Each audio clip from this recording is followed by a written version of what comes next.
Hey, this is Paul from Wondershare Mobile Trans, and you've probably seen over the past couple of weeks that Apple had released their brand new high-end headphones called AirPods Max. So today we're going to have a look at what the AirPods Max are like to use.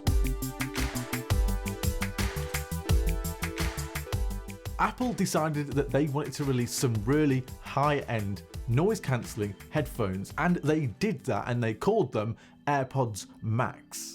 And these AirPods Max came in quite a few different colours. They came in green, blue, pink, silver, and they came in space grey, and that's the ones that we have. It is quite unusual though that Apple release a pair of AirPods and release a load of different colours with them, because in the past we've only had white. The big change though to these AirPods Max is something you can see straight away, that they now go over your ear instead of going inside your ear like the previous AirPods and the previous AirPods Pros. And that new design is quite exciting, but something that is not exciting is that price. These come in at $549. And what you get in the box for these when you finally unbox them for the first time is a little bit disappointing. You get the AirPods, of course, but then that's pretty much it. You get your charging cable and that case, which we'll talk about later, but it feels like for that price you should be getting maybe at least a charging brick. The AirPods Max though do feel really premium. When you pick them up for the first time in your hand, you can feel that there's a heaviness to them. You can feel that Apple have put a lot of work into these headphones to make them look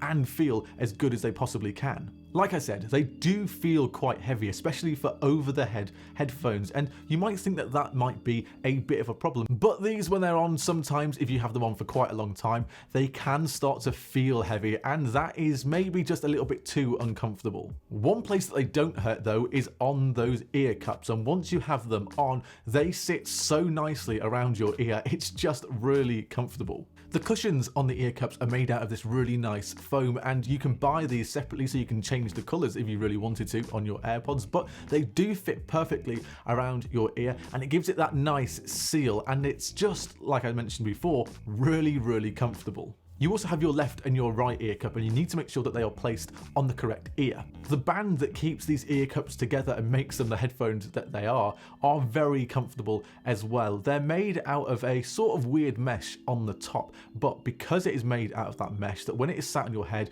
you can actually really not feel that the headband is there. Something that Apple didn't do on the AirPods Max was include touch controls, and instead you have two dedicated buttons only on the AirPods. First of all, you have that digital crown, which is something that you have on the Apple Watch, and that can be used to change the volume up and down, and also used to talk to Siri. You then, just next to it, have another button which is for transparency mode and to activate or deactivate that noise cancellation. Going with the physical buttons on this, I think, was a really good idea from Apple, because those touch controls can sometimes just be a little bit annoying. Now we come to the sound of the AirPods Max and what they produce, and the sound that they can produce when you're watching content, you can tell straight away. The sound is incredible, even more so when you have that noise cancellation enabled. The bass that these headphones give you when you're listening to music is just next level, and if you're lucky enough to be able to use some spatial audio with these headphones, then it really does take watching content to the next level. Some people might not be able to tell the difference between the sound of these headphones and potentially the regular AirPods, and I can kind of understand, because these headphones are made for somebody who is really into their audio. Battery life as well on these AirPods Max is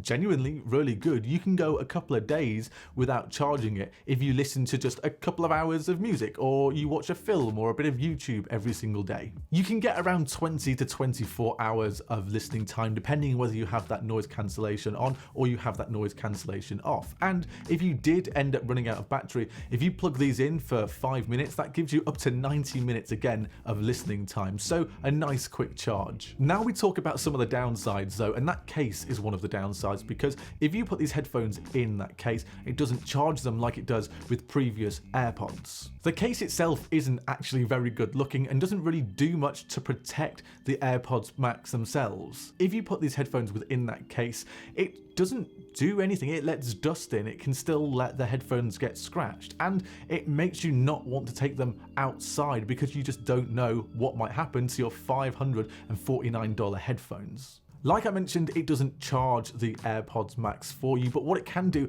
is put them into a low power mode, which does become really handy. So instead of leaving them out of that case, it can go weeks without you having to actually put these headphones on charge. But if you're taking them in and out of the case every single day and listening to it, then you probably still will need to get these on charge. The overall look at these headphones is if you have an Apple Life or you have an iPhone and a MacBook, then these $549 headphones are the best headphones that you can buy that Apple produce. But if you're not somebody that is really that into something like the bass or using high-end headphones, then these might be something that is not for you. If you plan to just listen to a bit of Spotify or Apple Music, or then just go and watch a few hours of YouTube, then I would say maybe save your $549 and go and get the regular AirPods Pro. If you enjoyed this video, then a like would be fantastic, and then let us know in the comments below what you think of these AirPods Max. And if you subscribe to the channel, what we'll do is see you on the next video.